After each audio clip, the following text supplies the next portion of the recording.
I had once said that the Samsung Galaxy A51 is the most underrated smartphone on the market, but using the Honor 9X for a while now has changed my mind in many ways. Not only is this smartphone underrated, but it's criminally underappreciated as well. So what's up guys, I'm Moses here, and this is a long-term review of the Honor 9X. I'll be revealing all the specs and the perils of this smartphone, as well as take you through the nitty-gritty parts of this smartphone. Without further ado, let's get into the video. From the word go, the Honor 9X is a smartphone that I love basically for its design. It has a glass back with some holographic patterns which transcends into nothing. You just enjoy the experience just turning the smartphone under the light because of the holographic patterns, and it really feels good in hands. Now the caveat is, if you have small palms, this smartphone won't really be comfortable holding. Up front you also have the Gorilla screen glass, so you're as well protected from falls. The Honor 9X has thinner bezels and it has quite a chin. Now thanks to the motorized pop-up selfie camera, you don't have all those cutouts or a notch on the smartphone, which means the viewing experience is much more wider and unobtrusive. On the side of the smartphone you have the volume rockers and you have the side fingerprint scanner, which is tucked into the power button. It really unlocks your smartphone fast, and this is something I appreciate because just from a standpoint of picking my smartphone off a surface, I can easily unlock my smartphone. Watching media on this guy is really interesting as it comes with a 6.6-inch IPS LCD panel.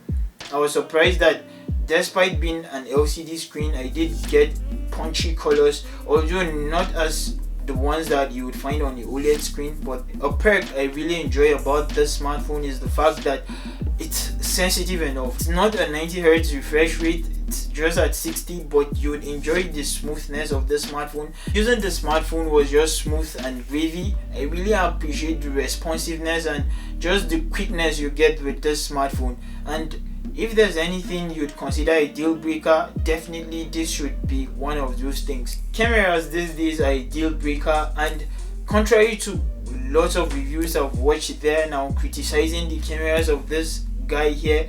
Like, it's not as bad as it seems or bad as reviewers make it to be. Sure, it comes with decent cameras. It doesn't shoot the best pictures, definitely, because of the price, and you should expect something from a device from this. But at this price, this smartphone simply just blew me off. I really enjoyed the cameras on the back and even the selfie camera, though there's a lot of improvement that could be made, but it's not as bad as reviewers make it out to be, and would go more in depth into the camera.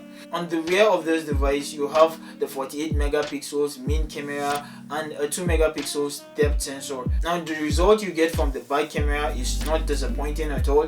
I did get good HDR pictures, and you can zoom into as 10 times to get close-up pictures, although you do lose considerable quality as it just crops in. There's no optical sensor in this device.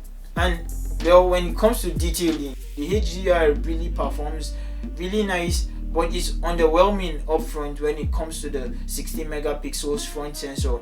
Now you do have the beauty mode, which is so terrible. I mean, it softens the skin so much that you think you're a cartoon character. You do get good bokeh even without a live focus on this smartphone thanks to the depth sensor. It really does or give you a blur. Now another thing is Huawei's AI is just one of the best. When it comes to object detection, this will just detect and analyze the object you're trying to take the picture of, and it gives you a more popping feeling that will just describe that image best. Now the selfie camera really does a good job. Not the best, as I've said. There's no award I would give the selfie camera, but you do get decent pictures as well. The edge detection is not good in general. Even the night mode on this guy is not really bad. I would say it's decent, and if I would sum up my experience with the camera, is the AI is good, the 48 megapixel camera is amazing, the depth sensor does a decent job, the front camera, well, it's average, and the night mode is average as well. The video aspect of this smartphone was also underwhelming, as you don't get to record at up to 4K. You can record at 1080p at 30 frames and up to as high as 60 frames per second, which really does nice. Now the 30 frames per second is more stable than the 60 frames per second. For short, the color reproduction is not as nice, but it's decent, and the HDR is good as well. While we are coming out of an average camera, what didn't disappoint was just the processor used on this device. I think this is the saving grace, and Huawei really made it up for all the shortcomings of this smartphone with the processor. Now this is paired with the Kirin 810 processor, and it's extremely blazingly fast. I don't know if there's any word for that. I did play a lot of Call of Duty on this smartphone and I didn't notice a lot of lags. Sure, you can play at a high quality. There are significant frame drops, but it's not something that you notice until you pay close attention to. At the bottom you do get the stereo speakers, and it performs decent as well. You don't get bass from here. Admittedly, it's a monitor speaker as well, so I didn't expect much from this, but for the sound you get, it's decent enough. Now the Honor 9X is powered by a 4000 mAh battery, which manages to see you throughout the day of substantial use. Definitely this is not a smartphone that would see you for over 2 days of use, but you'd get the bare basic essentials of at least 10 hours on screen time with this smartphone. For charging, you also have the 10 watts charging, and it has a Type-C USB. But the biggest drawback, and I feel many people complain about, it's really horrendous charging this smartphone, as it will take you over 2 hours to get this smartphone from 0 to 100%, which is just so unnecessary in 2020. So if you're picking this smartphone, you should know that charging is really one of the biggest things you should consider, and if fast charging is something you cannot live without, then this smartphone definitely won't be the perfect fit for you. This is not just to hype the Honor 9X. I feel it's just been having some negative light, especially on YouTube. Actually, what you get on paper and what you get in reality after using this smartphone for a long while, you'd understand that this smartphone feels so much better when you're using it than any review that you'd watch.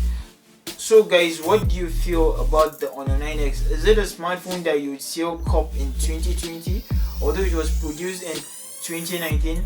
Let me know what you think about this device, and let's just interact in the comment section below. The Honor 9X cost just a measly $150, and you can find it for less in 2020. At this point, I feel I've said enough about the Honor 9X, about everything you need to know about this device.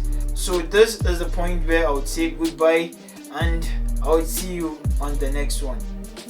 Peace.